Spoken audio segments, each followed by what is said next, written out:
Bien, bonjour mesdames et messieurs. Merci d'être là pour cette conférence inaugurale de Silver Economy Expo 2015.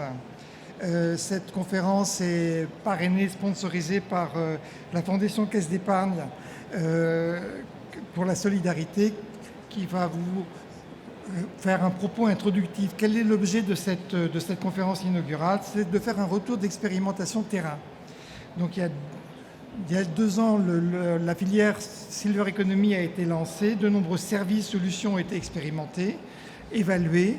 Et donc, il est intéressant d'en faire un point. Vous allez avoir une succession d'interventions avant des phases de discussion et une synthèse qui sera établie donc en fin de conférence. Donc ces conférences, comme toutes les conférences du Salon, sont enregistrées en audio. Elles pourront être écoutées sur le site du Salon d'ici quelques semaines. Dans un premier temps, je vais demander à Madame Beauce, qui est présidente du conseil d'administration de la Fondation Caisse d'Épargne pour la Solidarité, de venir faire l'introduction. Madame Beauce, en fait, est très engagée autour de tout ce qui est Silver et Solidarité. Elle est également présidente du conseil d'orientation et de surveillance de la Caisse d'Épargne d'Alsace depuis une dizaine d'années, présidente de la Fondation Solidarité Rhénane. Elle est membre du conseil de surveillance de la Banque Populaire Caisse d'Épargne.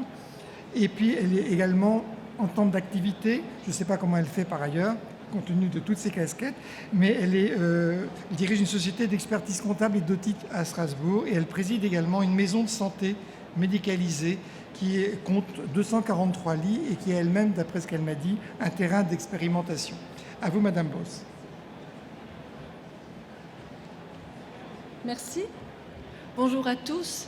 Je suis très heureuse de vous accueillir à cette conférence inaugurale du Salon Silver Economy que la Caisse d'Épargne, la Fondation des Caisses d'Épargne pour la Solidarité soutient depuis sa création. Près de 15 ans après sa création, en 2001, la Fondation occupe une place particulière dans le paysage de la Silver Economy aujourd'hui, reconnue d'utilité publique et habitée par une logique d'intérêt général dans ses missions.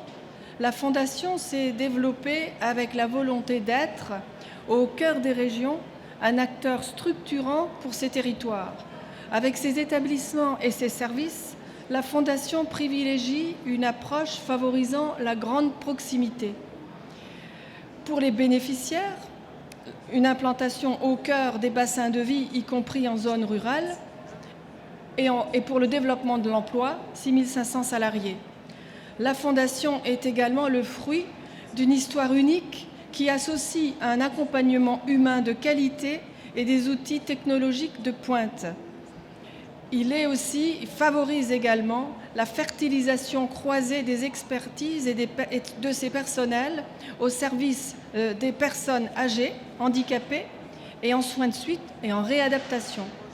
Enfin, nous essayons, comme beaucoup d'acteurs aujourd'hui, d'être innovants le plus possible et recherchons à développer et promouvoir l'innovation dans ces champs d'intervention, stimulant ainsi quelques exemples de terrain, une équipe de recherche et déploiement pour laquelle nous dégageons un budget fort, un esprit d'ouverture pour travailler avec des partenaires industriels aussi, d'où l'expérimentation soigneusement pensée.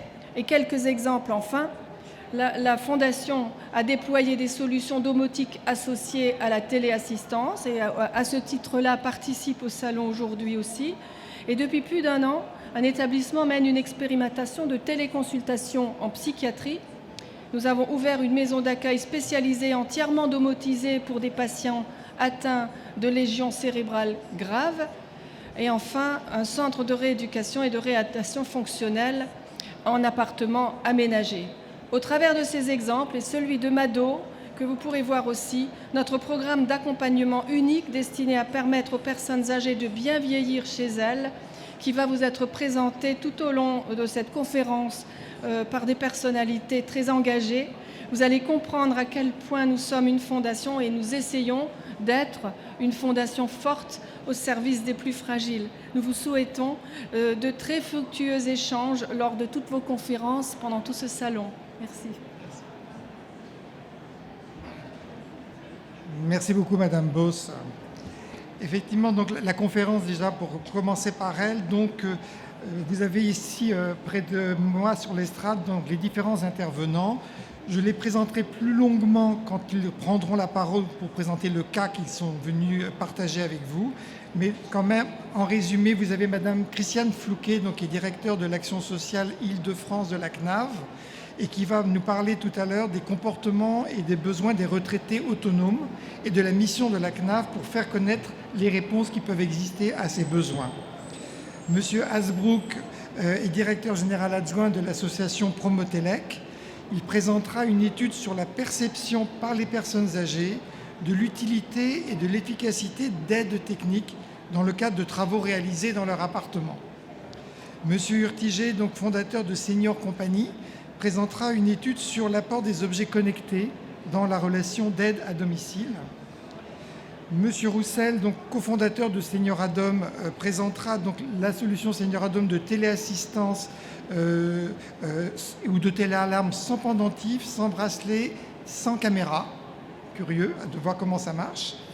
Et monsieur Cambona, donc adjoint du directeur national de l'action sociale de la CNAV, présentera une expérimentation conduite avec l'appui du groupe La Poste pour identifier les besoins des personnes fragiles et isolées via un questionnaire réalisé par les facteurs.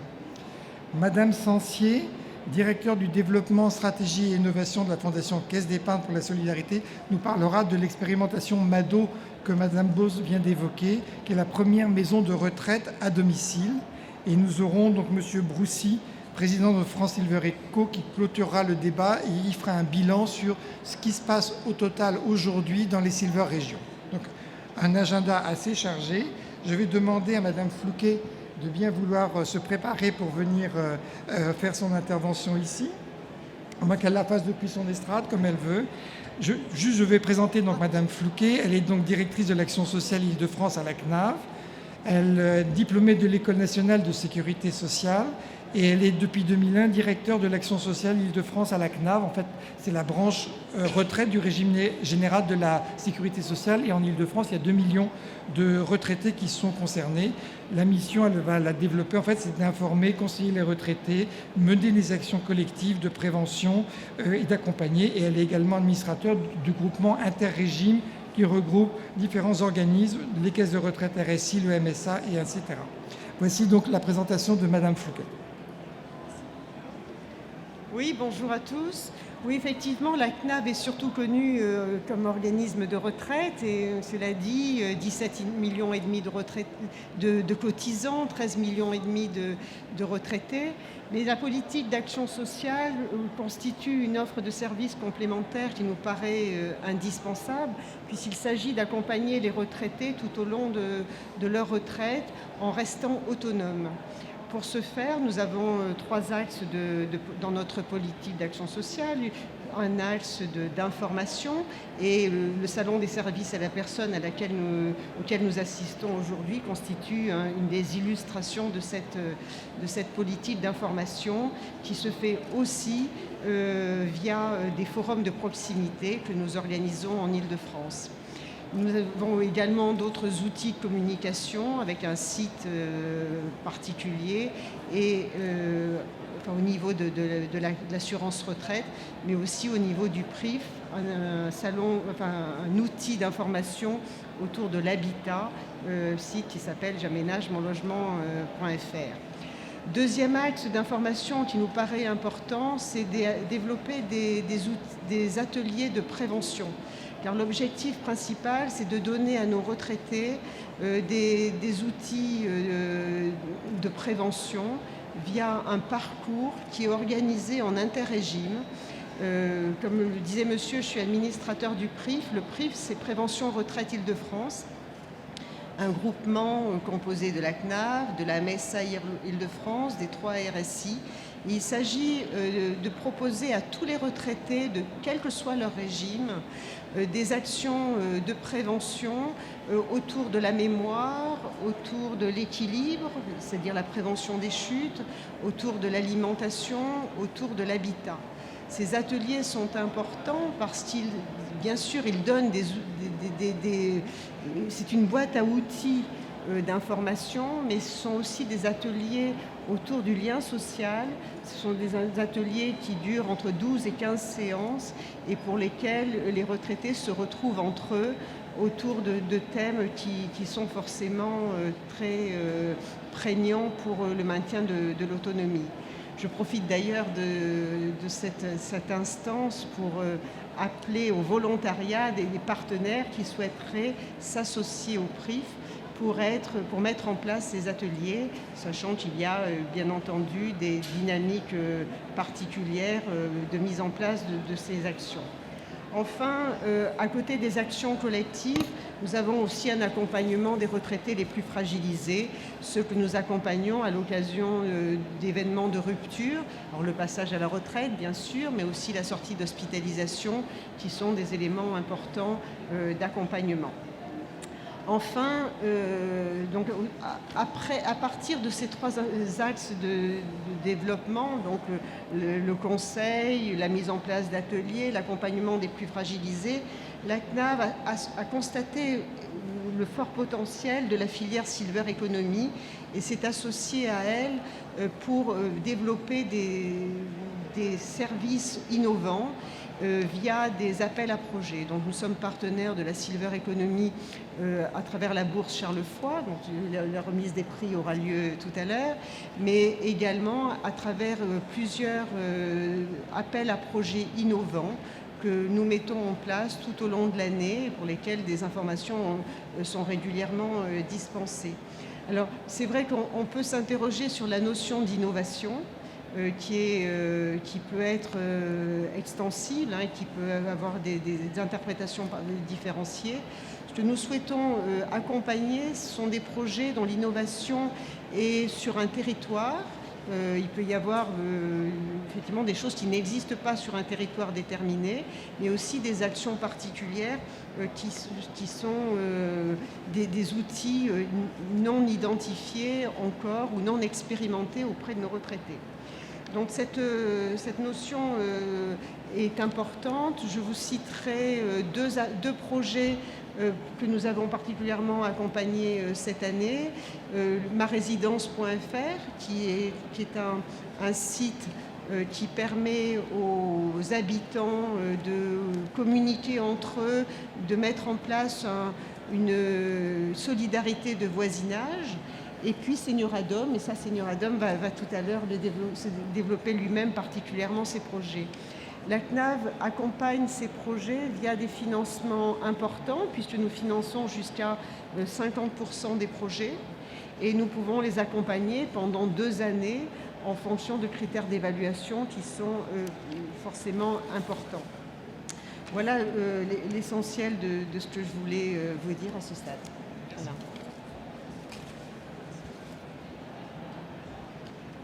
Merci beaucoup, Madame Flouquet.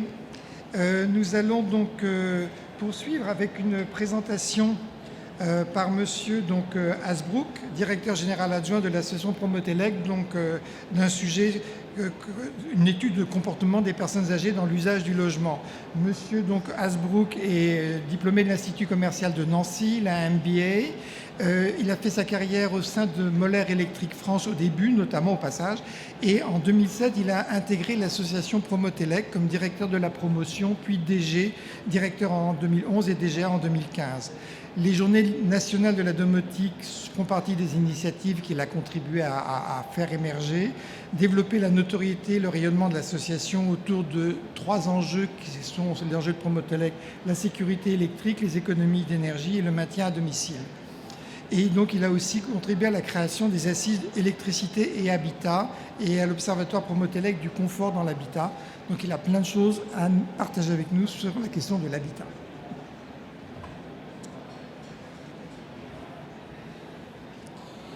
Mesdames, Messieurs, bonjour. Donc aujourd'hui, Promotelec, comme on vient de vous le présenter, est une association d'intérêt général qui travaille sur tous les usages de l'électricité et qui vise à faire connaître ces usages et à présenter, faire connaître les solutions et les innovations, évidemment, qui répondent et qui peuvent apporter du confort à tous dans le logement, autour de 3 thématiques et de 3 thèmes majeurs qui, pour nous, sont une somme et représente cette notion de confort, c'est évidemment la sécurité, ce qui n'est pas toujours facile à faire, on va dire, à faire intégrer. Est-ce que tout le monde se dit que je suis en sécurité chez moi? Ça fait partie de cette première notion de confort. La deuxième thématique en lien évidemment avec aujourd'hui, c'est l'accompagnement du vieillissement de la population, et je parlerai plus largement de cette question d'autonomie, qu'il soit d'une personne âgée ou d'une personne à mobilité réduite. Et on peut tous s'y retrouver, par exemple, lorsqu'on a une jambe cassée, on peut finalement avoir des difficultés à se déplacer chez soi. Et la troisième thématique de confort est tout ce qui touche aux économies d'énergie en lien avec la dimension économique et avec la dimension, on va dire, sociétale d'évolution et de qualité environnementale. Alors aujourd'hui, cet événement s'inscrit, ou en tout cas a lieu dans le cadre, au même moment, des Journées nationales de la domotique qui ont lieu dans toute la France depuis la semaine dernière et qui auront lieu jusqu'à la semaine prochaine, et qui visent justement à mettre en relation, à faire connaître donc les solutions et à mettre en relation donc les particuliers, vous-même, qui avez peut-être des projets dans votre logement et qui souhaitaient échanger avec un professionnel pour identifier les solutions qui pourraient vous accompagner au quotidien dans l'amélioration de votre confort, au travers donc des solutions d'automatisation. Et l'objet de l'intervention de ce matin, c'est de vous présenter des données qui sont issues donc de l'Observatoire Promotelec et qui visent, alors pour les particuliers, à faire comprendre les évolutions de tendance et d'acceptation du regard des particuliers vis-à-vis des solutions techniques, et d'autre part, évidemment, accompagner les professionnels à mieux articuler un discours ou à mieux comprendre les attentes des particuliers, donc de tous les Français. Donc trois études, en tout cas 3 extraits d'études sont présentés ce matin. La première, c'est la 3e enquête annuelle que nous avons nommée Habitants, Habitat et Mode de vie, et que nous avons articulée ce matin sous l'angle les Français et la domotique. La deuxième sont les résultats d'une enquête, en tout cas un extrait d'une enquête qualitative qui a été menée auprès de personnes de plus de 70 ans sur leur regard vis-à-vis de ces solutions d'automatisation. Et le 3e extrait est un extrait d'une enquête qui sera présentée intégralement demain dans le cadre d'une conférence, et qui est une enquête qualitative menée avec un bailleur social donc, qui s'appelle Neolia, avec un institut, donc le FCBA, qui, on va dire, a opéré avec un ergothérapeute, on va dire, opéré cette enquête, et cette enquête ayant été, on va dire, financée dans le cadre des travaux également par l'AG2R La Mondiale.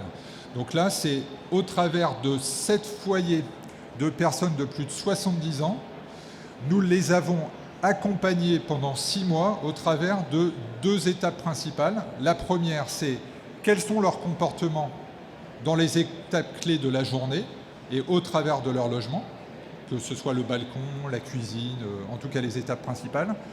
Dans un deuxième temps, il a été question de mettre en place donc, des solutions techniques qui ne sont pas qu'électriques d'ailleurs, et de mesurer finalement l'adéquation de ces solutions déployées par le bailleur donc, pour améliorer le confort au quotidien. Et la 3e étape a été de les questionner sur des points d'évolution ou des optimisations que nous pourrions peut-être mettre en place et de mesurer leur acceptation. Alors ce matin, voilà, c'est un extrait de tout ça, et je vais commencer par un premier chiffre. Nous, ce qui nous intéresse, donc ça c'est une enquête qui a été menée auprès des propriétaires français, et ce qui nous intéresse, c'est de mesurer un petit peu l'acceptation. Et on a identifié, et vous le verrez au fil on va dire des slides, au final, plus on vieillit, et c'est cette notion d'acceptation, entre guillemets, du vieillissement, notre regard, et ce qui se confirme évidemment par toutes les actions que mènent les professionnels et ce qu'on identifie, c'est que bien entendu, personne ne se dit vieillir. Et c'est la raison pour laquelle il nous semble important, nous, au regard de Promotelec, d'avoir une approche plutôt orientée confort. C'est-à-dire, c'est qu'est-ce que je vais pouvoir faire, comment je peux améliorer mon confort en fonction de ma situation personnelle. Et je dis bien situation personnelle parce qu'à chaque cas, sa solution. Et la clé de ce que nous essayons de mener au travers de ces chiffres, c'est de faire comprendre un petit peu l'interaction, sachant que, vous verrez ensuite une autre donnée, mais une dégressivité, une acceptation de ces solutions évidemment dégressives en fonction de l'âge. Mais je souligne dès maintenant, bien entendu, le rôle et l'importance du rôle des accompagnants de la famille mais aussi des accompagnants dans le cadre du service à la personne qui peuvent identifier finalement des solutions qui pourraient être utiles au quotidien. Oui. Ensuite, alors justement dans cette capacité ou dans cette difficulté à se projeter, vous voyez, voilà, finalement il y a 33% des propriétaires qui sont satisfaits, mais en même temps 48% se déclarent prêts à investir, mais seulement 11% seraient prêts à réaliser des travaux. Et ça, c'est un peu cette ambiguïté.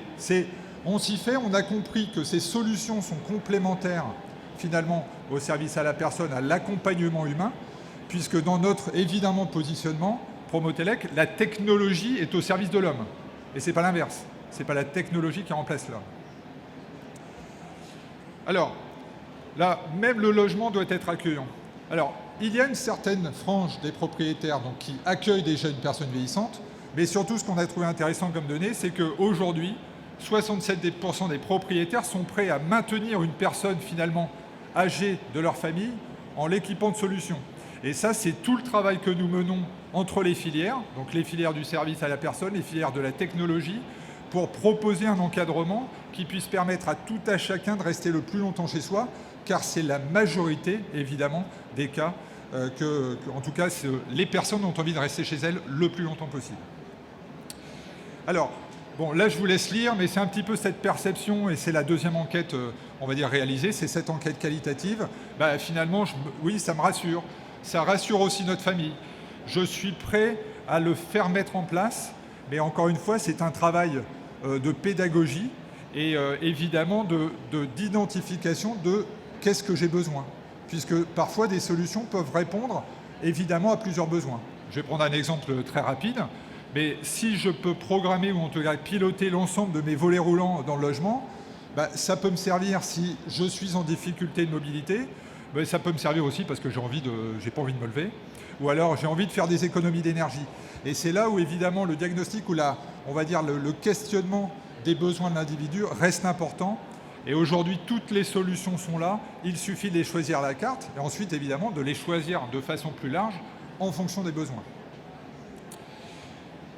Alors là, c'est un extrait de l'étude qui sera complètement présentée demain. Alors là, je vous mets 2 slides, simplement. Donc c'est dans cette acceptation de solutions qui a été mise en place et qui a été mesurée. Et là, un exemple sur les volets roulants, justement. Ce qu'on a identifié dans les logements de ces personnes, on va dire, âgées, donc de plus de 70 ans, c'est qu'elles étaient équipées de volets roulants mécaniques. Donc il y avait 2 problèmes à ça. C'était en fin de course, je dirais que c'était un peu plus compliqué à ouvrir, notamment dans l'ouverture, à ouvrir. Et donc de ce fait-là, elle n'ouvrait pas le volet de façon complète, ce qui plongeait la pièce dans un éclairement, incomplet. Et deuxièmement, la manivelle étant à proximité du mur, au final, elles avaient tendance parfois à se blesser. Donc ce sont 2 petites choses qui sont importantes, mais avec des solutions qui aujourd'hui sont matures, existent, il suffit simplement de les déployer. Et encore une fois, dans les pièces qui sont particulièrement les plus importantes. Alors là aussi, un autre exemple qui est moins, on va dire, domotisé ou moins de l'automatisation, c'est simplement l'adéquation de l'installation électrique vis-à-vis des usages. On dit toujours, j'ai 3 prises, j'ai 4 prises, mais aujourd'hui, avec le développement de l'appareillage et des équipements qu'on a envie de brancher et de débrancher au quotidien, il faut aussi se poser la question, dans ce cadre, finalement, dans le cadre des logements, de est-ce que l'installation est adéquate ou correspond aux usages d'aujourd'hui. Et ça, c'est bien ce regard transverse qu'il est important, en tout cas, d'avoir et que nous recommandons pour, évidemment, accompagner au mieux les personnes en fonction de leur cas. Et le dernier, là, c'était une question toujours dans la dimension privative, mais en tout cas dans un logement collectif, c'est évidemment l'accueil. Et cet accès à la porte, ou en tout cas la visibilité de qui sonne, puisque si je prends l'exemple, aujourd'hui, j'ai une jambe cassée, même moi-même, je peux avoir de la difficulté à me lever, je peux déporter un afficheur, ou en tout cas une identification de qui sonne chez moi, plutôt que de devoir me lever et aller éventuellement à l'entrée de mon logement pour identifier cette personne. Alors voilà, j'en dis pas plus aujourd'hui, il y a beaucoup d'interventions, toutes ces études. Alors, Je vous invite évidemment à assister à la conférence de demain qui sera, en tout cas je vous le dis, en tout cas à chaque fois qu'on l'a présentée, elle a beaucoup intéressé.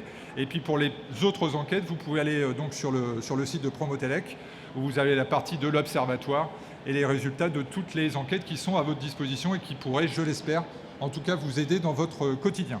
Je vous remercie. Merci monsieur. Donc reportez-vous au programme pour savoir à quelle heure exactement, à moins que ça ait déjà été dit, cette étude Promotelec sera présentée demain. Monsieur Urtiger, donc fondateur de Senior Company, donc, va vous présenter une étude dont l'objectif était de mesurer l'intérêt de conjuguer dans leur offre de service la présence physique des aides à domicile avec des solutions portées par des objets connectés. Donc, qui est monsieur Urtiger? Donc, il était encore étudiant à l'ESSEC quand en 2007, il a créé Senior Company, donc une agence parisienne spécialisée dans l'accompagnement à domicile de personnes dépendantes. Il a lancé 3 ans après son réseau de franchise. Il y a aujourd'hui 45 franchisés au niveau national et avec beaucoup d'ambition d'arriver à 200 en France et d'envisager un développement à l'international. Donc cette étude se révèle, je pense, tout à fait utile pour réfléchir sur l'articulation dont on a commencé à parler entre la technologie et le comportemental.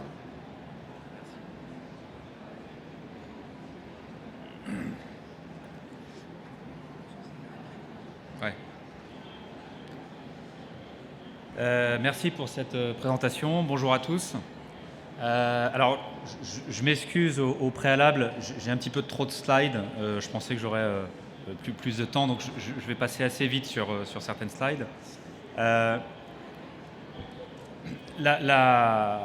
L'été dernier, on a interviewé l'ensemble de nos personnes aidées au sein du réseau Senior Company.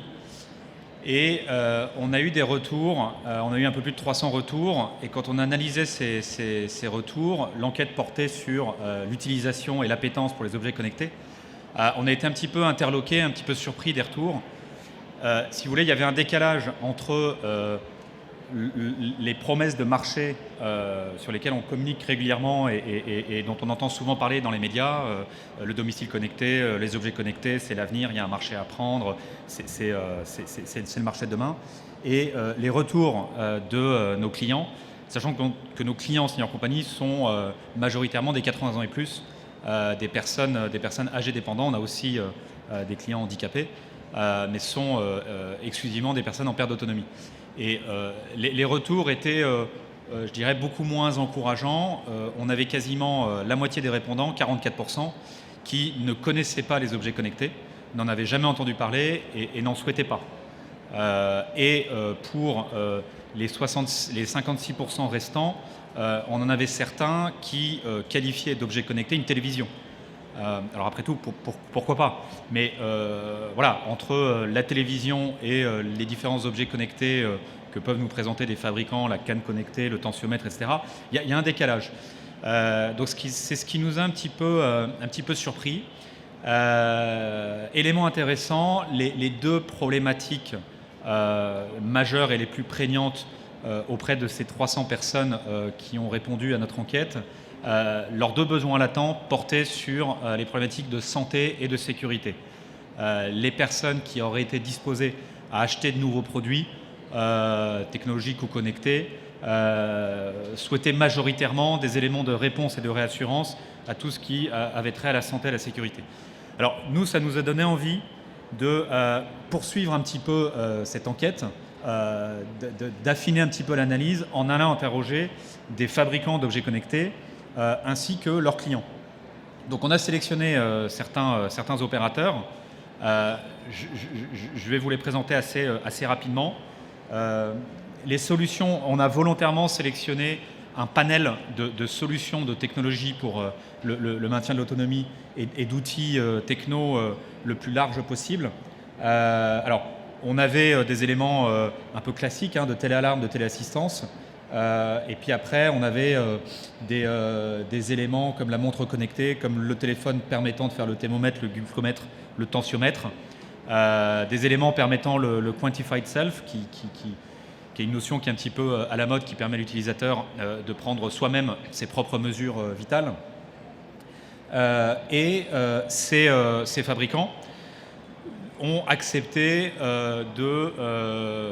nous donner accès à une cinquantaine de leurs clients.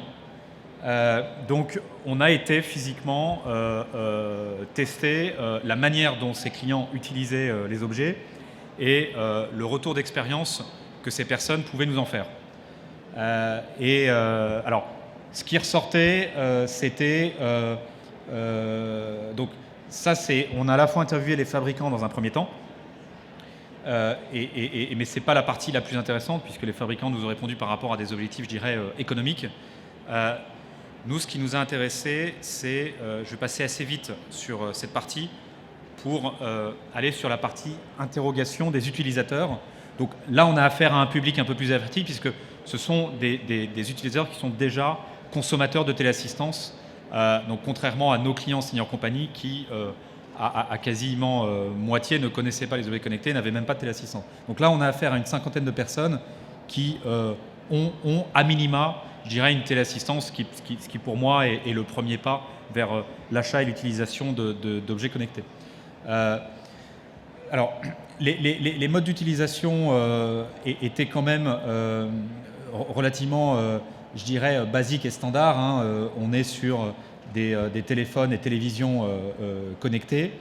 Ce qui séduisait majoritairement ces clients, c'était la qualité de service associée, la médicalisation de la téléassistance. Donc on rejoint la problématique qui ressortait de nous, notre enquête réalisée l'été dernier, à savoir besoin en termes de santé. Qu'est-ce que vous pouvez me proposer en plus en termes d'accompagnement sur mes problématiques santé? Et ensuite, facilité d'usage. Bien évidemment, on a affaire à un public âgé ou handicapé qui soit ont des contraintes physiques, soit ont des barrières psychologiques et ne sont pas forcément technophiles. Ensuite, alors voilà, on a sondé ces interlocuteurs sur quels produits supplémentaires seriez-vous disposés à acheter. Et encore une fois, c'est un petit peu la douche froide. À grande majorité, voilà, il n'y a pas de volonté. Pourquoi? J'en éprouve pas le besoin, j'ai déjà ce qu'il me faut. Ou alors je ne me sens pas concerné. Donc la morale de l'histoire, c'est que pour nous, le premier point, il y a senior et senior, il y a une segmentation des cibles à affiner, parce que entre les 80 ans et plus, les 65 ans et plus et les 50-55 ans et plus, les directions marketing de grands groupes considèrent qu'on est senior à partir de 50 ans. Désolé s'il y a des quinquagénaires dans la salle, mais voilà, c'est la manière dont les marketeurs segmentent un petit peu les cibles. On a affaire à des typologies de comportements d'achat et d'usage qui sont extrêmement variées. Nous, en tant qu'opérateurs de maintien à domicile, forcément, le public cible qui nous intéresse en priorité, ce sont les 80 ans et plus. Et aujourd'hui, on s'aperçoit qu'il y a un effort pédagogique et que le degré de maturité par rapport à une typologie d'usage et d'achat, voilà, il est extrêmement faible. J'ai en mémoire, dans le cadre de l'enquête réalisée l'été dernier, un retour d'expérience que m'a fait mon agence d'Amiens en Picardie, qui m'expliquait, mais Nicolas, je vais prendre l'exemple d'une personne âgée dont je m'occupe, quand on déplace une commode dans son salon de 15 cm, c'est drame sur la lagune, elle perd tous ses repères, donc c'est pas la peine de venir lui parler de télévision connectée, de domotique, de robotique maintenant qui commence à se développer au Japon notamment. Voilà, on est à des années-lumière. Donc ça, c'est la première problématique. Donc, alors, est-ce qu'on est en train de préparer le marché pour dans 10 ans, quand on aura un changement générationnel et que les 65-75 ans d'aujourd'hui entreront en âge de la dépendance? Peut-être, mais aujourd'hui, à très court terme, voilà, nous, c'est on va dire ce décalage qu'on souhaitait souligner et qui nous a un petit peu frappé. Et le dernier point, et je terminerai par ça, c'est la problématique de la solvabilisation des achats. En tant qu'opérateur de service à la personne, je suis régulièrement approché par des fabricants d'objets connectés qui veulent que je distribue en gros leurs produits à mes clients. Alors, ok, c'est très bien, mais qui paye ? Moi aujourd'hui, je ne sais pas vraiment comment pricer ces produits. Et je ne sais pas non plus forcément comment les intégrer dans une offre de services. Et puis, deuxièmement, j'ai principalement, pour vulgariser et schématiser, deux typologies de clients. Des clients qui sont sous allocation à pas PCH.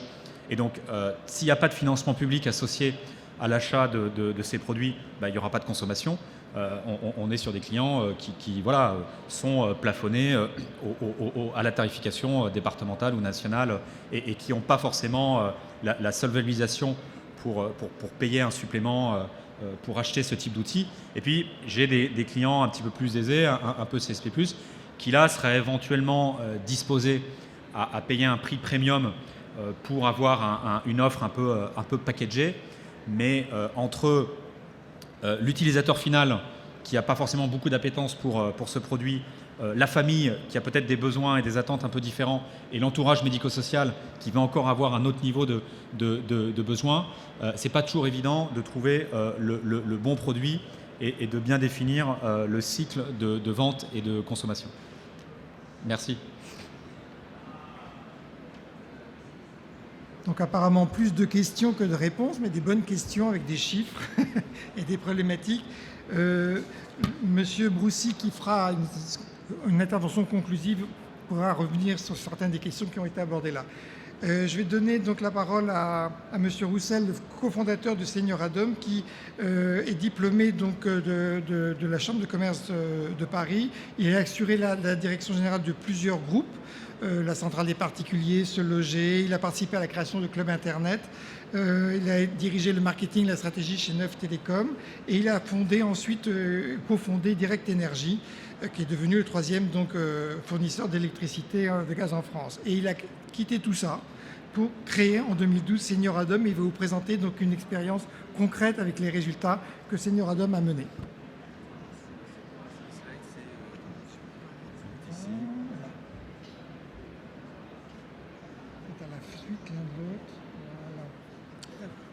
Bonjour à toutes, bonjour à tous. Je vais vous présenter Senioradom. Au départ, je voulais juste vous dire que la chute des personnes âgées ou des personnes handicapées est un vrai problème de société. Aujourd'hui, je ne sais pas si dans la salle, beaucoup de gens savent combien de personnes chutent par an. Il y a 440 000 personnes qui chutent chaque année, 220 000 hospitalisations et 12 000 personnes qui décèdent seules chez elles au sol. C'est 3 fois plus que les accidentés de la route. Je suis passé de l'énergie, ça paraît un peu bizarre, à Senioradom. C'est souvent des sujets un peu humains. C'était pour ma mère qui refusait de porter un pendentif ou un bracelet. Et donc je me suis dit, il faut trouver une solution. On a regardé un petit peu ce qui se passait sur le marché. On s'est dit, il y a aujourd'hui 400 à 500 000 personnes équipées de pendentifs ou de bracelets. Et pourquoi il n'y en a pas 2 millions ? Parce qu'en Angleterre, il y en a 2 millions. Et pourquoi ces gens ne les portent pas ?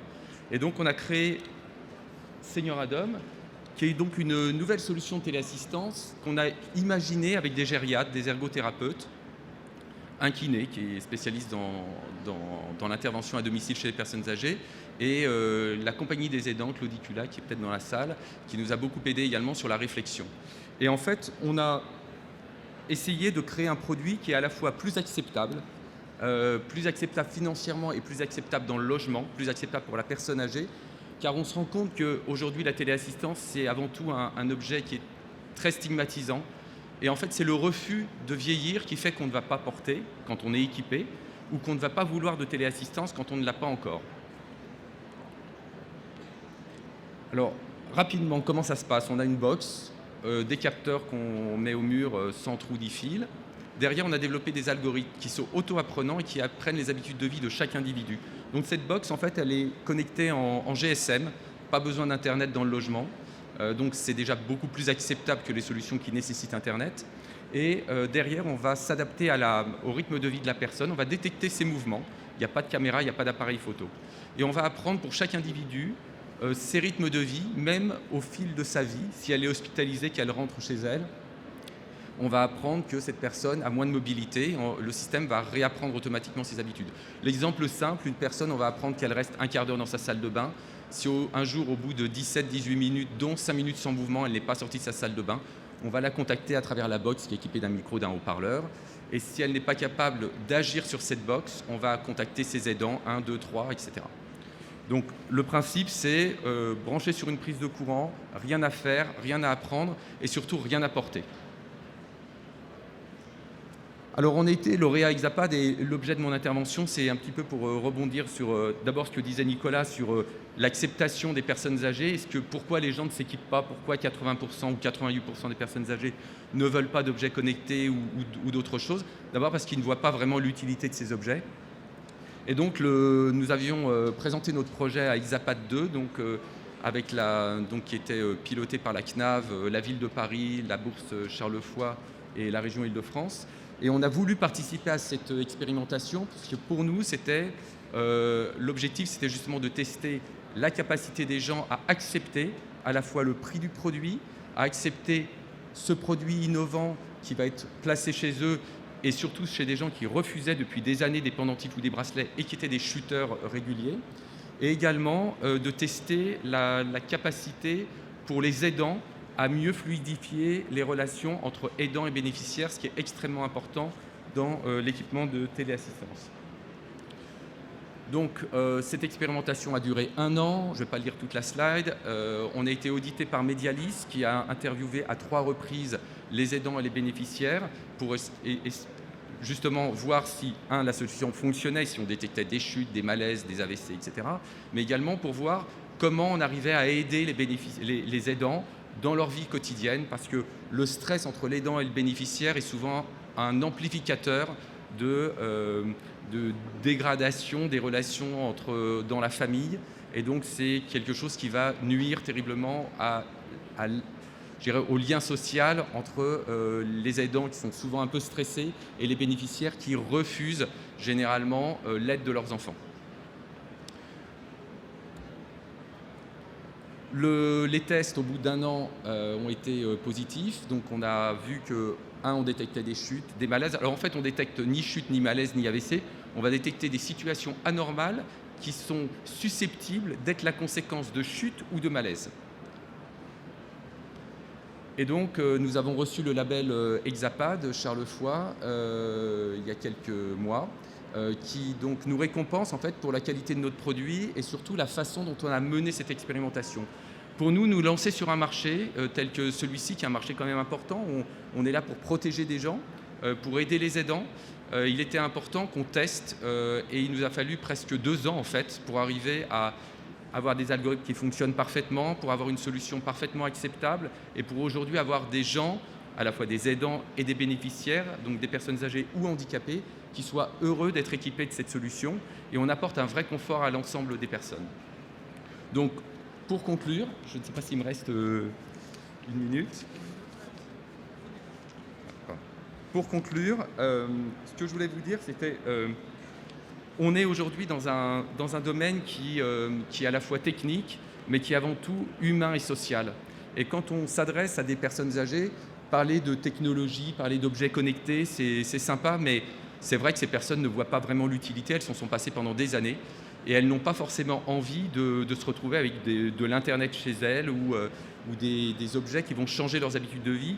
Nicolas disait, bouger une commode de 10 cm, c'est traumatisant. Rajouter une connexion Internet, c'est cher.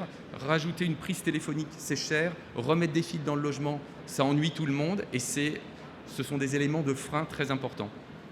Donc tester les solutions aujourd'hui dans le domaine des objets connectés, il faut les tester à la fois sur le plan social et il faut les tester également sur le plan économique et acceptabilité. Voilà, merci. Merci beaucoup, Monsieur Roussel. On reviendra dans la partie d'échange entre les intervenants et après vos questions sur justement qu'est-ce que c'est, comment bien mener une expérimentation réussie, en fait, puisqu'on parle de différentes expérimentations. Monsieur Cambona va vous présenter, donc, l'expérimentation dont on a parlé tout à l'heure, de travail avec le facteur pour aider à identifier les besoins des personnes fragiles ou isolées. Monsieur Cambona donc, est adjoint au directeur national de l'action sociale de la CNAV. Il a fait Sciences Po, ancien élève de l'École nationale supérieure de sécurité sociale, maître de conférence à Sciences Po. Et puis au sein de la CNAV, en fait, grâce au Fonds national d'action sociale et sanitaire en faveur des personnes âgées, il coordonne la conception et la diffusion de messages de prévention sur la perte d'autonomie et il favorise aussi l'émergence de partenariats entre la CNAV et différents acteurs institutionnels ou associatifs en faveur de la participation sociale des personnes âgées. Donc, monsieur Commodin.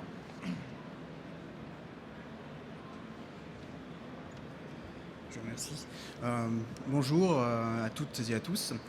Tout d'abord, avant d'entrer plus finement dans la description du dispositif que nous avons lancé cette année avec La Poste, je tiens à souligner que la philosophie de ce partenariat public-privé d'ailleurs entre le groupe La Poste et l'assurance retraite, donc le régime général de retraite, eh bien, c'est tout d'abord la volonté de repérer des retraités fragilisés et de leur proposer un accompagnement qui soit adapté avant tout à leurs besoins.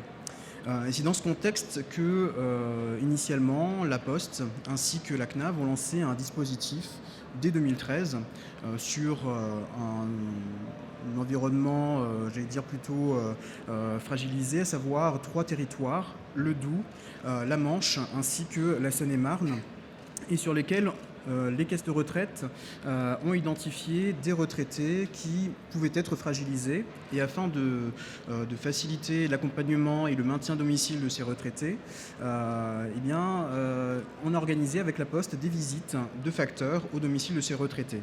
Bien sûr, les retraités ont été prévenus au préalable du passage du facteur avec un courrier. Tous les retraités initialement ciblés, à savoir 3600 retraités environ, n'y ont pas adhéré.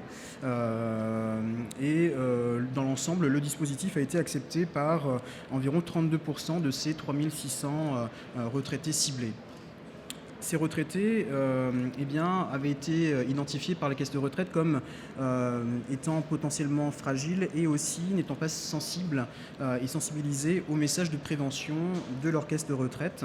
Et ces retraités, en tout cas dans le repérage initial, n'avaient pas encore eu recours aux ateliers, notamment ceux que vous a décrits Madame Flouquet tout à l'heure, les ateliers de prévention de la perte d'autonomie.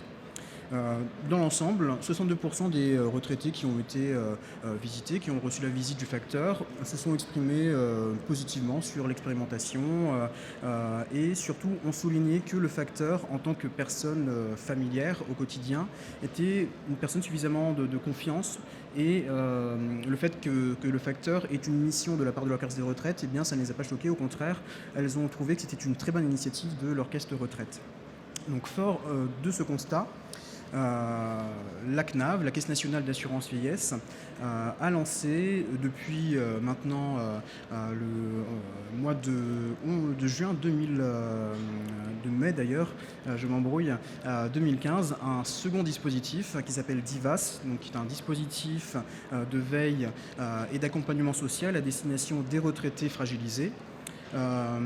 Grande différence par rapport au premier dispositif que je vous décrivais à l'instant, c'est-à-dire que là, on est sur une géographie un peu plus importante et aussi au niveau du volume de retraités concernés, on est sur environ 58 000 retraités initialement ciblés, initialement identifiés par les caisses de retraite. Quand je dis identifiés, c'est avant tout les retraités qui, dans nos bases de données, ressortent comme n'ayant jamais eu recours aux aides individuelles de leur caisse de retraite, avec une moyenne d'âge généralement de 80 ans et qui sont soit bénéficiaires de minima sociaux ou bénéficiaires de pensions de réversion. Donc ces retraités qui potentiellement pour nous sont fragiles, eh bien, ont été repérés sur 4 territoires dépendant de nos caisses de retraite, notamment de caisses d'assurance retraite et de santé au travail, les CARSAT, des régions de Bourgogne-Franche-Comté, de la région Centre, de la région Nord-Est, de la région Rhône-Alpes, et sur des territoires, des départements précis, à savoir la Côte d'Or, l'Indre, la Haute-Marne et la Savoie. Donc 4 caisses initialement qui avaient identifié ces retraités. Pour ce faire, pour atteindre ces 58 000 retraités, 1000 facteurs ont été mobilisés sur l'ensemble de ces territoires. Et en ce qui concerne maintenant la philosophie de ce dispositif, qui est toujours en cours d'ailleurs, eh bien, celui-ci s'articule autour de 2 volets. Tout d'abord, un dispositif de veille, ce qui consiste en gros en une visite du facteur 1 à 3 fois par an. Et le facteur, lors de sa visite, va dispenser un questionnaire avec l'accord du retraité, bien évidemment, qui permet d'avoir une vision synthétique de ses besoins, notamment en matière de maintien à domicile. Ce questionnaire est ensuite retraité par la caisse de retraite et en fonction des réponses qui sont apportées par le retraité, eh bien, la caisse de retraite va décider ou pas d'enclencher un second volet qui est là un volet d'accompagnement et qui va permettre une seconde visite du facteur avec un questionnaire un peu plus exhaustif et qui permet de brosser largement les différentes dimensions du bien vieillir à domicile du retraité et qui permet aux caisses de retraite parties prenantes de proposer soit ce que présentait Madame Floquet tout à l'heure, un atelier de prévention sur des thématiques telles que la stimulation cognitive, telles que l'adaptation de l'habitat, la nutrition, la prévention des chutes, ou leur proposer une évaluation de leurs besoins à domicile, donc effectuée par un évaluateur, afin de leur proposer une aide individuelle. Donc au total, 58 000 retraités ont bénéficié dans ce premier volet. Jusqu'à présent, on est plutôt satisfait, sachant que plus de 65 000 visites ont été effectuées depuis mai 2015. 70% des retraités qui ont bénéficié de ce dispositif et qui ont bénéficié de cette visite ont répondu aux questions du facteur. Et 17% des retraités qui ont été identifiés dans ce premier volet ont basculé en volet 2, donc en volet d'accompagnement, et ont bénéficié, ou bénéficient toujours d'ailleurs, d'une prestation, d'une offre de service de leur caisse de retraite. Au regard des bons résultats qu'on enregistre actuellement, d'autres caisses de retraite se sont dit intéressées par ce dispositif. Je pense notamment à la Caisse Île-de-France qui déploie ce dispositif depuis septembre 2015 et d'autres caisses vont rejoindre le mouvement, l'aventure d'IVAS en 2016 et peut-être en 2017. Les pouvoirs publics également ont exprimé un fort intérêt pour le dispositif en tant que tel. On a eu d'ailleurs la visite de Madame Laurence Rossignol, secrétaire d'État à l'enfance, aux personnes âgées et à l'autonomie, notamment dans la région de Bourgogne-Franche-Comté. Elle a pu suivre d'ailleurs un facteur et à la passation des questions qui ont permis d'identifier les besoins des retraités. Donc si je devais résumer, et justement ce sera ma conclusion, le dispositif, je dirais que c'est un dispositif qui pour nous est essentiel. Essentiel pourquoi ? Parce qu'il fait d'acteurs tels que le facteur de véritables sentinelles de la politique de prévention des caisses de retraite et il nous permet, nous, en tant que régime général, eh bien, de faire entrer la prévention au domicile de retraités et de ce fait de favoriser leur maintien à domicile le plus longtemps possible et en bonne santé.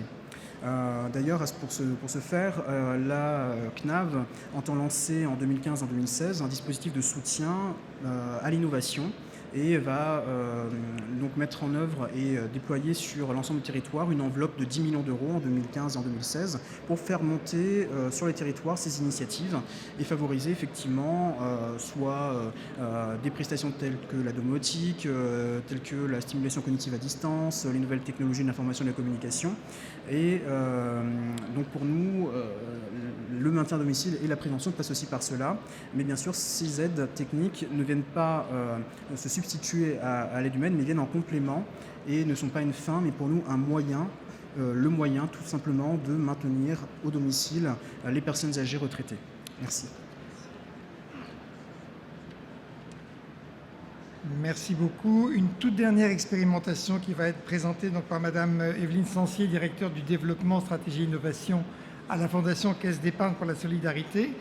C'est l'expérimentation MADO. Donc Madame Sancier, après une carrière de fondateur et manager d'une société de services aux entreprises, s'intéresse depuis une quinzaine d'années donc à l'autonomie des personnes articulée avec le développement économique des territoires.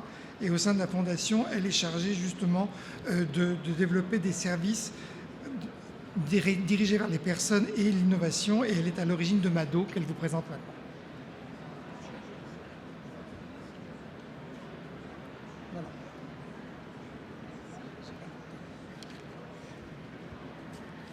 Bonjour à toutes et tous. Il y a 2 ans, en 2013, à la même tribune, j'étais venue vous dire que nous lancions une expérimentation d'un concept unique de maison de retraite à domicile. Et bien aujourd'hui, je suis venue vous rendre compte de cette expérimentation, vous en expliquer bien sûr le déroulé, le concept d'abord, puis le déroulé et les résultats.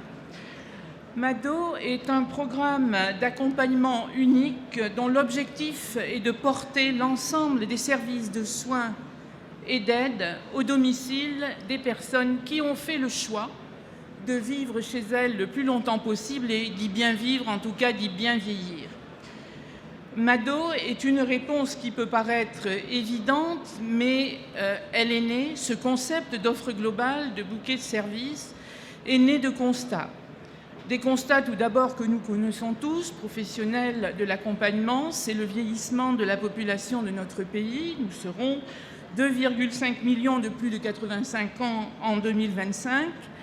Et d'autre part, la volonté de 80% des personnes vieillissantes de rester chez elles et d'y être accompagnées le plus longtemps possible.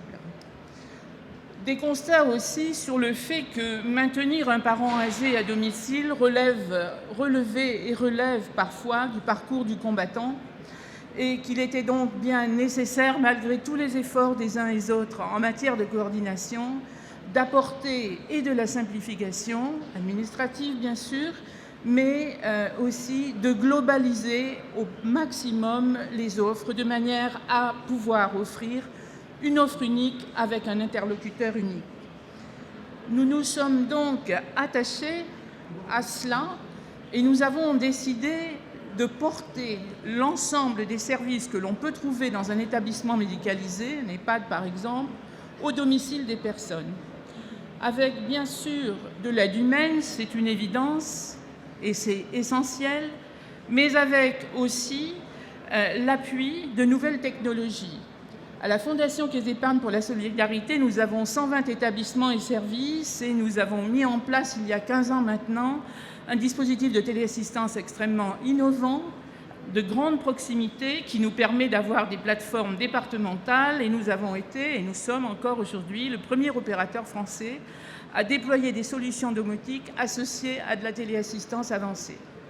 Donc tout ceci, notre expérience d'accueil en établissement, notre expérience de service à domicile et l'expérience des nouvelles technologies accompagnées et l'accompagnement aux usages que nous en avons fait nous ont permis de créer ce concept. Alors qu'est-ce que Mado ?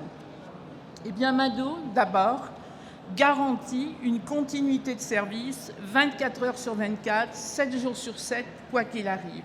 C'est un décloisonnement entre les activités sanitaires et les activités médico-sociales, dans la mesure où, pour un tarif unique, on vous apporte l'ensemble des services de soins et des services d'aide à domicile, sans oublier, bien sûr, le maintien de la vie sociale, le maintien du lien social, car ce n'est pas parce que l'on a décidé de rester chez soi que l'on doit se couper du monde et se priver de vie citoyenne.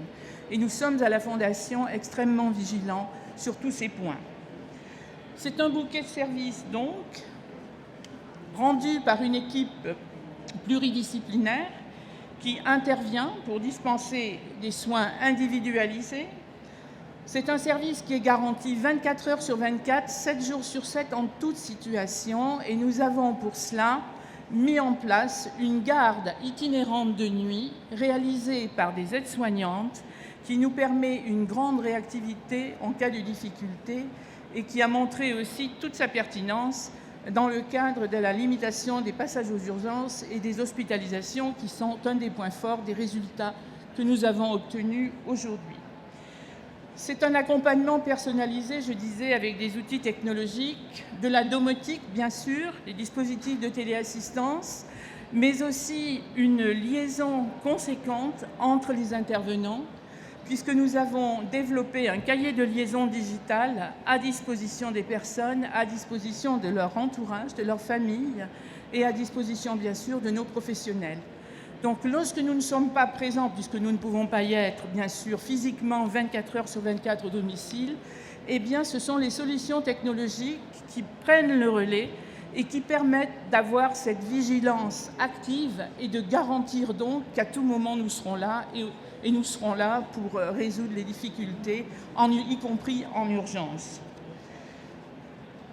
Le concept nous permet aussi, et cette grande proximité qui fait la particularité de notre approche et de nos services, nous donne la capacité à réévaluer en 24 heures, et voire moins, les besoins d'une personne et à réadapter son plan d'aide de manière à répondre à une difficulté qui serait survenue contre toute attente et en urgence. Cette phase d'expérimentation nous a permis de vérifier, puisque c'était bien là l'objet, c'était bien beau d'avoir une idée, mais encore fallait-il vérifier qu'elle corresponde aux besoins et aux attentes de ceux que nous accompagnons. Donc de vérifier la pertinence du concept. C'est fait, c'est une réussite. Ce concept qui paraît une évidence n'est pas simple à organiser. Dans notre pays, il y a énormément de cloisonnement. On a l'habitude de mettre les gens dans les cases. Nous n'entrions pas dans les cases. Il a fallu inventer les cases. Et nous avons eu énormément de chance d'avoir un conseil départemental et une agence régionale de santé qui ont cru en cette expérimentation, en ce projet, qui l'ont accompagné et qui nous ont permis, bien sûr, de la réussir en faisant fi, parfois, du cadre réglementaire qui pouvait être trop strict pour un tel service. Donc, pertinence du concept. On s'est assuré que l'adéquation de ce que nous souhaitions était bien en phase avec les besoins d'un point de vue quantitatif, bien sûr, mais aussi d'un point de vue qualitatif. Je vous le disais, on ne se contente pas de soigner les gens, d'entretenir leur logement, on leur apporte aussi du lien, de la vie citoyenne, de l'animation, des activités. Et bien sûr, le nerf de la guerre, on le connaît tous, il fallait démontrer la viabilité économique de ce dispositif.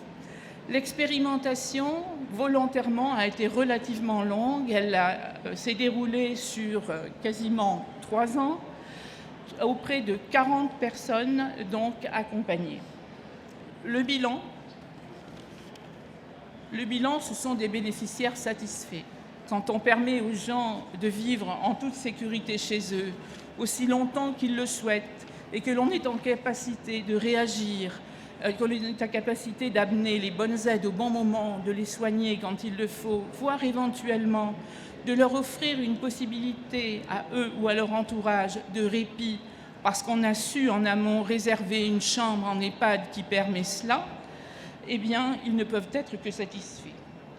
Une excellente acceptation des professionnels de santé qui voient bien sûr très favorablement les médecins, infirmières, kinésithérapeutes, voient très favorablement le fait de conserver leurs patients à domicile le plus longtemps possible.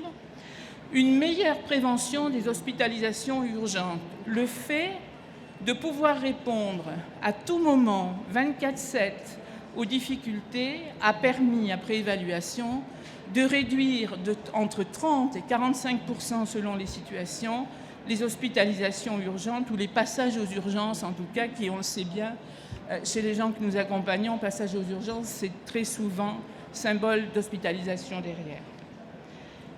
C'est aussi une mesure qui permet de créer de l'emploi, puisque pour 40 personnes accompagnées, ce sont 20 emplois ETP qui sont créés.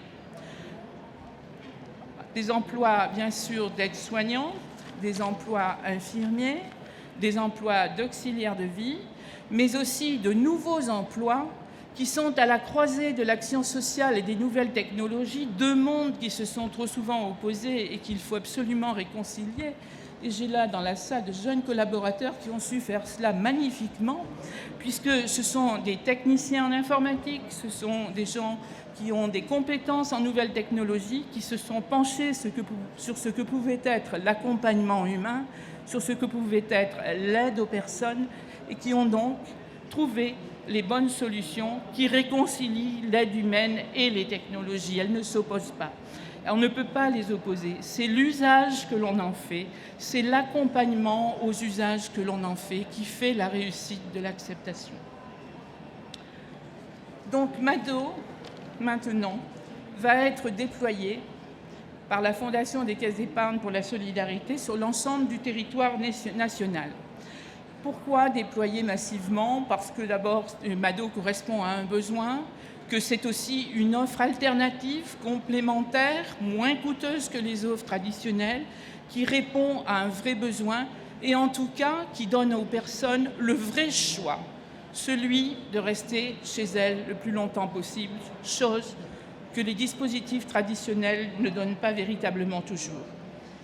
Mado a été pionnier, a été précurseur puisque lorsque nous avons pensé ce concept très en amont, il y a déjà maintenant 5 ans, puisqu'entre le moment où nous l'avons pensé et où nous avons été autorisés à expérimenter, il s'est passé 5 ans, eh bien, nous pouvons vérifier aujourd'hui que les pistes et les enjeux que nous avions décrits sont clairement présents dans la loi d'adaptation de la société au vieillissement qui fait une large place au maintien à domicile, un maintien à domicile sécurisé, un maintien à domicile de qualité. MADO entame donc maintenant cette phase de déploiement national avec des objectifs concrets, puisque c'est 30 MADO ouvertes à l'horizon 2020 que nous envisageons. Ces déploiements, bien sûr, s'adapteront aux spécificités de chaque territoire. La proximité pour nous est indispensable et c'est quelque chose sur laquelle nous serons extrêmement vigilants. MADO est un facteur de développement économique dans les régions. On l'a vu, là où nous sommes présents, entre MADO et nos plateformes de téléassistance, c'est 80 emplois sur un département. Elle s'inscrit donc, ces déploiements seront démarrés dès les premiers mois de l'année 2016, c'est demain. Et nous avons vraiment la volonté à la Fondation d'inscrire les personnes qui font le choix de se confier à nous dans un parcours gradué qui permettra, par des solutions légères au départ, puis par peut-être de l'entrée en établissement par la suite, de les accompagner le plus long possible pour un vieillissement de qualité. Je vous remercie de votre attention et pour ceux qui souhaitent en savoir plus, rendez-vous cet après-midi à 15h30 puisque nous avons une conférence dédiée MADO pendant 1 heure. Merci.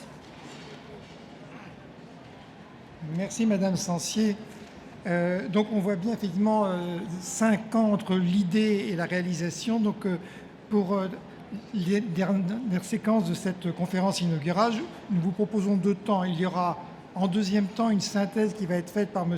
Dombroussi qui va faire un point sur ce qui se passe dans les Silver Régions. Mais on a beaucoup parlé d'expérimentation, on en a vu quelques-unes, assez différentes à la fois dans leur objectif et dans leur méthodologie. Et peut-être avez-vous vous-même en tête un certain nombre de sujets sur lesquels vous travaillez ou vous souhaitez pouvoir travailler. Donc on a pensé qu'il était peut-être utile d'échanger entre vous, mesdames, messieurs, sur 2 points. C'est d'abord comment mener à bien une expérimentation réussie et puis comment on met tout ça en œuvre avec les différents partenariats, la question des financements de ces expérimentations. Donc on va aborder d'abord le premier point, comment donc mener à bien une expérimentation réussie. Qui veut bien prendre la parole et lancer notre échange là-dessus, notamment par exemple, quels sont les facteurs clés de succès pour que réellement une expérimentation puisse être réussie et entraîner derrière elle un véritable mouvement de développement et de déploiement. Y a-t-il quelqu'un qui veut bien prendre la parole sur ce thème-là ? Oui, allez-y. Oui, vous m'entendez ? Je pense qu'aujourd'hui, l'expérimentation qu'on a menée avec la CNAV est une expérimentation qui couvrait en fait 2 volets. Un volet cofinancement qui est important parce que quand on est une jeune entreprise, on a besoin de cofinancement parce qu'une expérimentation, comme le disait Madame, c'est 3-4 ans entre le moment où on décide d'y aller, le moment où on commence à lancer. Ce sont des frais importants et c'est souvent un frein qu'oublient pas mal de jeunes entreprises pour aller vite, pour faire vite du chiffre et on ne passe pas souvent par l'expérimentation. Donc l'expérimentation, c'est quelque chose qui est absolument indispensable. D'abord parce qu'on joue, comme je le disais tout à l'heure, avec la vie des gens. On est, surtout dans la téléassistance, on est dans l'humain, on est dans le social. On a aussi une part de responsabilité dans ce qu'on fait. Donc il faut être capable de l'expérimenter, mais ça prend du temps. Et l'expérimenter, ça veut dire être capable de trouver aussi des panels de personnes suffisamment représentatifs pour expérimenter. Je prends l'exemple qu'on a mené donc avec la CNAV, avec l'aide également des évaluateurs qui nous ont permis de trouver des gens qui étaient des chuteurs. Alors, ça permet aussi c'est bête à dire, mais il vaut mieux avoir des gens qui chutent dans les tests que des gens qui ne chutent jamais. Ça permet d'aller un peu plus vite dans les résultats.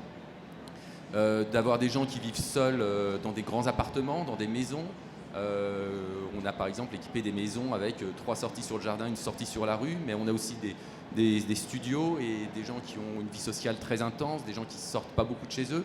Et cette expérimentation est forcément longue, nécessite également des audits qui sont neutres. Donc on a eu Medialis qui a audité et qui a pu justement à 3 reprises. Donc ça prend du temps, on nous a demandé au moins 1 an entre le moment où on a équipé les premières personnes acceptant le test et les résultats et la validation et la récompense de Charles Foy qui est arrivée en mai 2015, donc après avoir été Exapad 2, donc lauréat Exapad 2 en mars 2013. Donc vous voyez que c'est long, c'est lent pour une entreprise qui se lance, pour une jeune entreprise. Il faut payer les équipes, les développeurs, continuer à travailler, payer les expérimentations. Et surtout redresser la barre quand on nous dit attention, les 3 premiers mois par exemple de l'expérimentation, je ne vous cache pas, ça a été assez catastrophique. On déclenchait des fausses alertes tout le temps et puis à la fin on est arrivé à quelque chose qui fonctionnait dans tous les cas de figure. Donc l'expérimentation c'est quelque chose qui ne joue pas seul, on n'expérimente pas seul en se disant je vais expérimenter, il faut trouver une espèce d'écosystème avec des gens qui sont référents dans le monde social. On a eu la chance d'avoir la CNAV Charles Foy et la ville de Paris, mais également avoir une société d'audit qui permet aussi de valider l'ensemble de ces résultats et de les rendre absolument fiables et incontestables. Donc ça prend du temps. Et le temps, ça manque souvent aux jeunes entreprises pour des raisons financières. Et donc aujourd'hui, pour nous, c'est indispensable de passer par une expérimentation assez longue. 5 ans chez vous. Et dans la lignée de ce que vous dites, est-ce qu'on peut trouver des financements pour tenir justement cet investissement quand même particulier? Vous parliez du paradoxe entre avoir une idée, vouloir entreprendre et le temps nécessaire avant de pouvoir réellement mettre son expérimentation sur le marché. Il y a un problème de financement. Aujourd'hui, on a cofinancé avec mes associés le lancement de l'entreprise. On a fait appel ensuite à ce qu'on appelle les Friends and Family. On a demandé à tous nos amis et confrères de venir nous rejoindre. Alors on a eu la chance d'avoir Xavier Niel qui est venu assez rapidement dans le tour pour nous consolider un petit peu. Merci Xavier. Et puis on a fait une levée de fonds cet été également. On a convaincu et on a été très heureux d'accueillir AG2R La Mondiale, le groupe SEB entre autres dans notre capitale et 2 fonds d'investissement qui sont très actifs au niveau des financements des EHPAD, des maisons de retraite, qui nous ont consolidés également. C'était fin juillet 2015. Donc aujourd'hui on est bien financé, mais ça a été un parcours long, et quand on est entrepreneur, on prend forcément des risques importants, à la fois humains mais également financiers. Donc c'est compliqué, mais la CNAV nous a aussi beaucoup épaulé dans ce test. Voilà, merci beaucoup. Madame Sancier, vous vouliez apporter quelque chose par rapport à cette question sur les... Je partage... C'est bon? Vous m'entendez? Oui. Je partage totalement les propos de M. Roussel. J'y ajouterai, il faut une expérimentation, c'est forcément long, surtout quand on expérimente auprès de personnes fragiles et vulnérables. Donc il faut faire preuve de beaucoup de patience.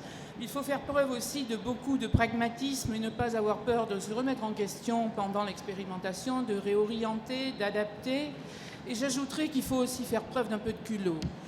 Il ne faut pas hésiter à dire que non, on ne peut pas rentrer dans les cases, en tout cas pas dans les cases qui existent actuellement, et essayer de trouver les bons leviers pour faire bouger les lignes et pour créer peut-être les nouvelles cases qui vont bien et qui feront évoluer les choses et qui permettront un service meilleur et de meilleure qualité, en tout cas pour les années à venir. Dans Mado, c'est ce que nous avons connu, nous avons eu une grande chance.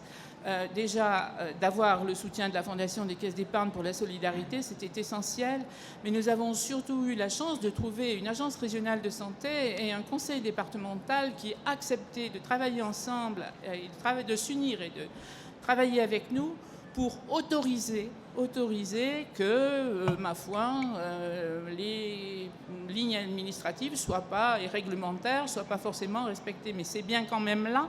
Le principe d'une expérimentation, c'est quand même bien aussi cela, c'est de faire bouger les lignes, d'essayer de faire en sorte qu'on apporte le meilleur service et que demain, ils reçoivent aussi le meilleur financement et le meilleur soutien des collectivités et de l'État. Tout à fait, merci beaucoup. Oui. Madame Fluquet, Ce que je voulais dire, c'est que... allumez votre micro peut-être. Ça marche là? Oui. Non? Non. Voilà. Oui, non, ce que je voulais dire, c'est qu'effectivement, la CNAV a une connaissance, de par son métier, des comportements et des besoins des retraités, et c'est cette connaissance-là qui est mise à la disposition des opérateurs. Ça permet effectivement une diffusion des solutions innovantes et ça permet aussi une solvabilisation des personnes, sachant que l'objectif in fine, après un accompagnement au cours de l'expérimentation, c'est de s'assurer de la valeur d'usage par les retraités important. Et ça, c'est une notion que tous les opérateurs doivent garder à l'esprit. Merci, M. Cambona. Ce que je voulais souligner également, c'est parmi les clés de la réussite de l'expérimentation que nous menons conjointement avec la Poste, merci, c'est tout d'abord l'association des acteurs de terrain, que ce soit en amont dans l'élaboration du dispositif en tant que tel, parce que élaborer un dispositif en chambre, c'est intéressant, mais concrètement, si ça ne correspond pas aux besoins des retraités sur le terrain, eh bien, ça ne sert à rien. Et l'association des acteurs aussi en aval, en l'occurrence des partenaires associatifs, des partenaires qui peuvent mettre en œuvre des actions à destination des personnes âgées retraitées. Donc ça aussi, c'était une des premières clés. L'autre clé, c'était notamment un suivi régulier au sein d'instances nationales, mais aussi au sein d'instances locales entre les correspondants de la Poste et les correspondants des caisses de retraite. Et enfin, une évaluation. On a prévu une évaluation parce que effectivement, on pense qu'il est intéressant aussi de voir les clés des bonnes pratiques sur le terrain et pour en faire peut-être un modèle duplicable, industrialisable in fine. Merci beaucoup, Monsieur Urdiger. Oui, vous souhaitez... Oui, Thierry a raison. Je pense que c'est un peu du bon sens, mais quand on est entrepreneur, et enfin, comme tout le monde d'ailleurs, pas que les entrepreneurs, qu'on a des contraintes de financement, il faut définir un objectif relativement clair et précis de l'expérimentation, et puis ensuite bien cadrer le ciblage et l'échantillonnage des publics cibles, et puis après au niveau de l'exécution, avoir un mode d'administration de l'enquête qui permettent de récolter, de recueillir des données qui sont quantifiables et qui peuvent être analysées. Parce que voilà, si on n'a pas d'objectif, si on échantillonne mal, si on ne sait pas exactement ce qu'on teste ou ce qu'on expérimente, et qu'on recueille des infos qui sont pas analysables et exploitables, on a perdu du temps et de l'argent. Et puis après, tout soutien, que ce soit une ARS ou un conseil départemental qui peut venir faciliter une expérimentation, oui, c'est intéressant. Moi, le reproche que je peux faire un petit peu aux fabricants d'objets connectés, et je leur en ai fait part, c'est que souvent, comme le disait M. Cambona, ils inventent en chambre des outils ou des dispositifs sans valider la valeur d'usage, ce qui a été qualifié de valeur d'usage. Donc on a des valeurs technologiques qui sont sympas, mais au final on a des produits qui ne sont pas du tout commercialisables. Pour moi, l'intérêt d'une expérimentation, c'est voilà, de passer le stade un petit peu de la recherche fondamentale pour aller à la recherche appliquée et à la commercialisation d'un produit. Dans la lignée de ce que vous venez de dire, quel est le tour de table du comité de pilotage pour concevoir une étude comme ça? Est-ce qu'il faut des universitaires? Quel type d'universitaires? Est-ce que vous avez fait appel à des universitaires et lesquels? Et quelle est votre recommandation en la matière? Ou est-ce que c'est simplement des gens de terrain, d'entreprises ou autres, qui ont la capacité à pouvoir apporter toutes les précautions qui font qu'on ait des résultats exploitables? Ma question est pour tout le monde. Alors, moi, brièvement, en ce qui me concerne, il faut allier les deux. C'est-à-dire que des chercheurs universitaires qui vont peut-être avoir une créativité, une inventivité que n'auront pas des acteurs du terrain, mais aussi des acteurs du terrain, parce que voilà, sinon on a des produits qui ont été inventés en chambre et restent en chambre et dont la mise sur le marché ne se fait jamais. Il faudrait peut-être renforcer un petit peu les coopérations, les concertations entre ces deux typologies de publics. Ouais. D'accord. Merci. D'autres interventions sur ce thème-là? Comment préparer pour que ce soit bien exploitable derrière? Oui. Alors, toujours en ce qui concerne le dispositif entre l'assurance retraite et la Poste, je vous ai dit qu'il y avait 2 questionnaires qui étaient dispensés au domicile du retraité. Eh bien, le premier questionnaire, il a été élaboré sur la base de questions déjà validées au niveau scientifique. C'est le test Prisma 7 qui nous permet de brosser de façon globale les besoins primaires du retraité. Et pour les autres questions qui sont et qui vise notamment le meilleur accompagnement possible du retraité, eh bien, nous nous appuyons pour ce faire sur une équipe de scientifiques, notamment du pôle de gérontologie interrégionale de Bourgogne-Franche-Comté, qui nous aide notamment à encore plus cibler les besoins, en tout cas les plus identifiables des retraités pour leur proposer un accompagnement le plus adapté. D'accord, très bien, merci beaucoup. Un autre point, donc rapidement, c'était le financement, les partenariats pour monter ça. Vous avez chacun, chemin faisant, dans votre exposé, présenté comment les choses avaient été montées. Si on essaye d'en retirer des éléments un petit peu plus globaux, est-ce que effectivement, par exemple, le crédit impôt recherche peut intervenir, peut être utilisé pour financer une expérimentation? Comment peut-on construire, quelles sont les deux erreurs à ne pas commettre ou les deux bons conseils pour bien construire un partenariat privé-public en la matière? Des réponses? Oui. Je vais répondre sur le crédit impôt recherche. Je pense que toutes les jeunes entreprises innovantes l'obtiennent plus ou moins, quand elles ont un projet qui tient la route. Sont des projets qui sont quand même assez complexes à gérer. On a généralement un contrôle au bout de 2 ans pour voir si l'argent a bien été utilisé, en tout cas à bon escient par rapport au projet. Donc c'est quelque chose de fort utile. Je dis attention au retour de bâton si c'est mal utilisé, mais en tout cas c'est un bon outil. Après, on a recours à plein d'aides. Je dois dire qu'en France, on a une chance quand même assez folle. Et on le voit avec des jeunes même qui partent aux États-Unis ou ailleurs, on a énormément d'aides, notamment sur la partie amorçage, toujours quand on a un projet qui tient la route. Juste pour dire qu'en France, on n'a pas à se plaindre là-dessus, on est très très aidé quand on monte une entreprise. C'est la deuxième étape qui est un peu plus complexe. Une fois qu'on a terminé les expérimentations, qu'on a eu un peu toutes les aides, toutes les subventions, c'est là qu'il faut commencer à aller chercher des clients. C'est là que ça devient un petit peu plus dur parce que là, on appelle ça le fameux trou noir où il n'y a plus d'argent, on ne fait pas assez de chiffre d'affaires et donc il faut trouver d'autres solutions, notamment ouvrir son capital. Mais c'est la partie la plus complexe aujourd'hui quand on monte une entreprise. Ce n'est pas l'amorçage, c'est la deuxième phase de commercialisation pour atteindre un seuil de chiffre d'affaires suffisant pour pouvoir ensuite convaincre des investisseurs de remettre de l'argent chez vous pour partir un peu plus fort. Merci bien. Le titre de la conférence parle des Silver Regions, donc M. Broussy, qui va intervenir dans quelques instants, va nous faire un panorama. Mais comment travaille-t-on avec les régions? Comment faut-il s'y prendre pour les intéresser à un sujet que l'on porte en la matière? Est-ce qu'il y a là aussi des voies d'accès privilégiées à l'intérieur de cette constellation particulière qui est une région? Oui, madame.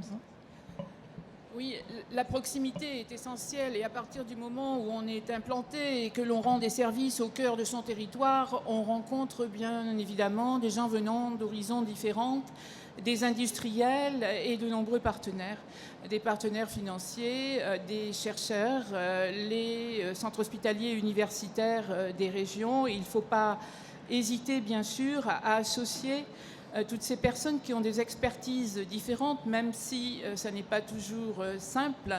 Le tout est de bien poser les objectifs et de donc s'associer les compétences des uns et des autres. Et je reste intimement convaincue que lorsqu'on joue la carte des territoires, et j'en suis le chantre depuis des années, et lorsqu'on joue la carte de la proximité, on se facilite largement l'accès à l'expérimentation. Merci beaucoup. Nous allons déborder un petit peu le timing, mais ce n'est pas grave. C'est pour la bonne cause. Monsieur Broussy va venir conclure cette conférence inaugurale. Luc Broussy, qui est président de France Silver Eco. Donc il a une formation en droit public, en droit social, etc. Il veut pas que j'en parle. Voilà. Donc effectivement, c'est très long parce que vous avez fait beaucoup de choses. Il va nous parler effectivement maintenant de la vision nationale des Silver Regions. Merci beaucoup. Parce que j'ai vu le CV, il faisait quelques lignes, alors vous auriez amputé sur mon propos. Bonjour à tous. Je vais essayer de non pas faire de la synthèse du tout de cette conférence, mais de parler des Silver Regions. D'abord pour vous dire à quel point je crois que les régions sont au cœur du développement de la silver economy dans notre pays dans les mois et les années à venir. D'abord parce que c'est l'échelon d'ailleurs qu'a choisi le contrat de filière nationale pour privilégier le développement des écosystèmes locaux. Vous le savez, l'État a créé une filière silver economy en 2013 par la conjonction et la rencontre du ministère de l'économie et du ministère des Affaires sociales, donc en l'occurrence Arnaud Montebourg et Michel Delaunay à l'époque. Cette filière a donné l'occasion de la création d'un comité de filière en juillet 2013 qui a lui-même préparé un contrat de filière qui a été conclu en décembre 2013. Et parmi les objectifs, la cinquantaine d'objectifs de ce contrat de filière, apparaît en exergue le rôle des régions, le rôle des conseils régionaux. Donc, le premier objectif du contrat national de filière, c'est de faire en sorte à un moment donné que les actions soient déclinées dans les régions par les régions. La deuxième chose, c'est que la silver economy, c'est d'abord et avant tout une dynamique entre acteurs. La silver economy, ça ne tombe pas du ciel. Ce n'est pas l'invention de l'imprimerie, ce n'est pas l'invention de l'informatique. La silver economy, ce ne sont que des choses qui existent déjà. Mais la création de valeur va se faire par la dynamique au moins de 4 types d'acteurs qu'on a vus tout au long de cette conférence. Les entreprises, qu'elles soient grandes ou petites, qu'elles soient multinationales ou start-up, qu'elles soient nationales ou locales. Les organismes de protection sociale, qui vont de plus en plus jouer un rôle majeur, que ce soit les caisses de retraite complémentaires, que ce soit les mutuelles, que ce soit les institutions de prévoyance, que ce soit les assureurs, que ce soit les assisteurs. Toute cette nébuleuse-là va très largement venir pallier l'absence de croissance des financements publics dans les années qui arrivent.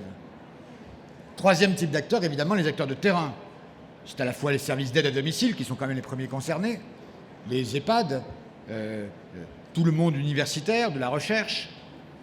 Et enfin, le quatrième acteur, ce sont les collectivités locales. Toutes les collectivités locales. D'abord les communes, qui à travers leurs centres communaux d'action sociale vont avoir évidemment au quotidien à gérer un certain nombre de questions, notamment sur la façon dont les villes vont s'adapter au vieillissement.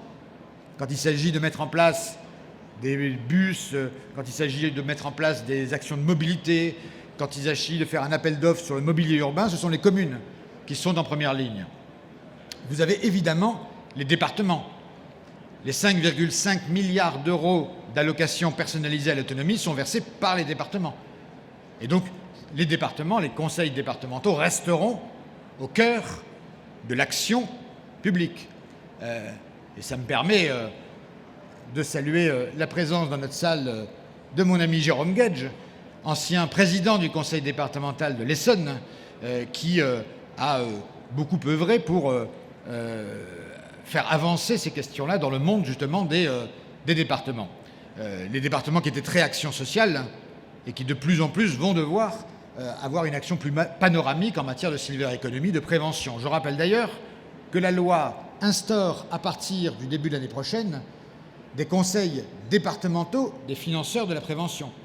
Donc la prévention et le financement de la prévention va s'organiser, ce qui peut être une erreur d'ailleurs, mais enfin ça a été le cadre choisi, dans le cadre du département. C'est donc dans le cadre du département qu'on va se réunir à partir de l'an prochain autour de la table, les conseils départementaux, les ARS, les mutuelles, les caisses de retraite, les CARSAT, et tous ceux qui voudront bien mettre de l'argent sur la table pour financer de manière plus coordonnée les actions de prévention et le financement des aides techniques. Et puis enfin les régions. Les régions jusqu'ici n'étaient pas au cœur de l'action sociale. Elles étaient même, à part la formation des personnels sanitaires et sociaux, la région n'est pas dans le champ. Elle revient pleinement dans le champ de la silver economy en raison de ses compétences en matière de développement économique. Donc les régions au cœur du développement et de l'essor de la silver economy dans les années qui arrivent. Deuxième élément, il n'y a pas aujourd'hui de silver région. Je veux dire par là qu'il n'y a pas de label silver région. À aucun moment l'État n'a défini ce qu'était une silver région. Il n'y a pas un tampon à poser sur les régions en disant vous êtes Silver Région, vous ne l'êtes pas. La réalité, c'est que le mouvement est venu du bas et ce sont les régions eux-mêmes qui se sont autonomées Silver Région. Il y en a plusieurs, je cite notamment l'Aquitaine, Midi-Pyrénées, Basse-Normandie, qui en tant que telles ont souhaité se nommer Silver Région. Vous avez d'autres régions où quelque chose préexistait. Je pense par exemple au Pays de Loire. Pays de Loire, il n'y a pas en tant que tel de Silver Région. Je ne crois pas d'ailleurs que le conseil régional ait, à ma connaissance, créé une Silver Région. Mais il y a un gérontopole des Pays de Loire, qui doit être la structure à partir de laquelle se développera l'écosystème local. Dans le Limousin, il n'y a pas de Silver Région. Mais il y a une structure qui s'appelle Autonome Lab, qui vient de se transformer en GIP et qui, de fait, joue le rôle de Silver Région. En Ile-de-France, il n'y a pas en tant que tel de Silver Région. Mais il y a un cluster qui s'appelle, que tout le monde connaît, Silver Valley, et qui regroupe les entreprises qui en ont envie et qui ont envie de générer une dynamique locale. Donc aujourd'hui, il y a une marqueterie d'initiatives, soit qui viennent des régions, soit qui viennent d'autres outils. Et donc tout ça, c'est un élément, c'est un écosystème extrêmement disparate. Faut-il une loi qui dit une Silver Région c'est comme ça et pas autrement? Non, évidemment. Puisque les initiatives doivent coller aux acteurs de terrain, au territoire, à la réalité de chacun des territoires. Donc c'est très bien de faire tout ça. Mais, et c'est mon troisième propos, il va falloir à un moment donné quand même essayer d'harmoniser un petit peu tout ça. Et je pense que c'est le travail des semaines, des mois à venir. Pourquoi des mois à venir? Tout simplement parce que vous n'ignorez pas qu'il y a des élections régionales dans 15 jours, que des nouveaux exécutifs vont s'installer à partir du mois de janvier, souvent dans des régions qui ont été repérimétrées en termes géographiques. Et donc c'est le bon moment de jeter les bases de ces vraies Silver Régions. Ceux qui ont commencé continueront, ceux qui n'ont pas encore commencé, c'est le moment de s'organiser. Alors comment s'organiser? D'abord, de savoir qui est à la manœuvre. Parfois, c'est le conseil régional lui-même. Parfois, c'est l'agence de développement économique qui dépend plus ou moins du conseil régional. Parfois, c'est les deux ensemble, d'ailleurs, comme en Basse-Normandie, où la Myriade, l'agence économique, a été pilote avec la région, où l'agence de développement économique en Aquitaine a aussi été pilote. Et puis d'autres régions, c'est le conseil régional en tant que tel qui va être le pilote. Deuxièmement, faut-il, oui ou non, un comité de filière? Oui, à l'évidence. Le comité de filière national regroupe une quarantaine d'organismes. Ce n'est pas forcément les mêmes qui vont se retrouver au niveau de la région. Mais comme l'a fait Midi-Pyrénées, 80 membres d'un comité de filière Silver Economy répartis en 4 commissions de 20 acteurs. La Basse-Normandie aussi, je crois, enfin j'en suis sûr même, a mis en place un comité de filière. L'Aquitaine, je ne sais plus. En tout état de cause, il faut à un moment donné un organisme de pilotage. Donc il faut un pilote dans l'avion, la région, l'agence de développement économique, mais il faut après un comité de pilotage relativement restreint, qui peut s'élargir pour y associer le plus grand nombre de personnes possible. Je pense aussi qu'il faut des acteurs de référence qu'on retrouve de région en région. À l'évidence, les CARSAT doivent être des acteurs moteurs partout en France. Mais je pense aussi aux caisses régionales, aux directions régionales de la Poste, aux directions régionales des mutuelles, aux directions régionales de la Caisse des dépôts et consignations. Il y a toute une série d'organismes comme ça qui ont la chance d'être présents partout en France et qui peuvent, à côté des régions, structurer des comités de filière et qu'on peut retrouver dans chacune des régions. Et puis après, il y a l'existant. On vient de parler du pôle interrégional Bourgogne-Franche-Comté. À l'évidence, cet organisme, qui n'a pas une vocation particulièrement officielle, mais qui déjà est un acteur de référence, doit être au cœur de ce que sera demain la Silver Région Bourgogne-Franche-Comté. Je pense au TASDA en Isère, je pense à l'écosystème autour de Nice, avec le CIU Santé, je pense à d'autres acteurs, au cluster santé de Lille. Il y a aujourd'hui des clusters, des pôles de compétitivité, des centres de recherche qui déjà, le technopôle de Castres-Mazamet, d'autres, qui déjà, sur un territoire donné, ont mené une action qui fait que, naturellement, ils doivent, au-delà des grands acteurs de référence, se retrouver dans le comité de filière régional. Et puis enfin, une fois qu'on aura un comité de filière, il faut des objectifs. À l'évidence, il faut quand même que les objectifs nationaux soient des objectifs de référence et qu'ils soient déclinés territorialement. Mais il va de soi aussi que si on ne veut pas que chaque région refasse exactement le même travail que la région d'à côté, il va falloir à un moment donné un minimum de spécialisation. Peut-être que telle ou telle région va plutôt s'axer sur tel domaine plutôt que d'autres. Je veux dire par là qu'en tout cas en termes d'expérimentation et de recherche, il faut arrêter de faire 15 fois la même chose, financer de 15 fois différemment dans les 4 coins de la France. Donc il va falloir un petit peu harmoniser les choses. Peut-être que telle ou telle région va se spécialiser sur tel ou tel axe. Je pense notamment aussi à quelque chose de très important, c'est que le vieillissement n'est pas homogène sur le territoire. Et donc chaque région va appréhender la question du vieillissement de manière différente.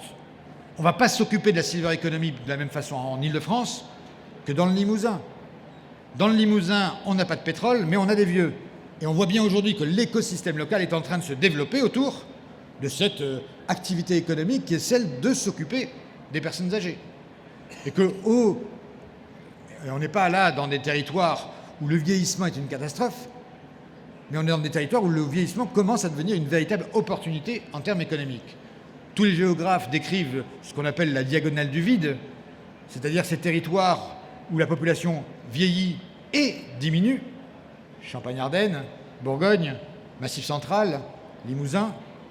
Eh bien là, on ne traitera pas la question du vieillissement de la même façon qu'on la traitera dans le Nord-Pas-de-Calais et en Île-de-France, des régions relativement dynamiques démographiquement. Et puis il peut y avoir des idées originales. Laurence Rossignol, début octobre, assistait à la naissance de la Silver Région transfrontalière Lorraine-Sarre, où les Allemands et les Lorrains vont travailler ensemble sur un certain nombre d'objectifs. Tout ça pourrait se faire dans d'autres régions transfrontalières parce que, plus que l'action sociale, la Silver Economy est à l'évidence une matière qui dépasse de très loin les frontières. Voilà les éléments que je voulais donner.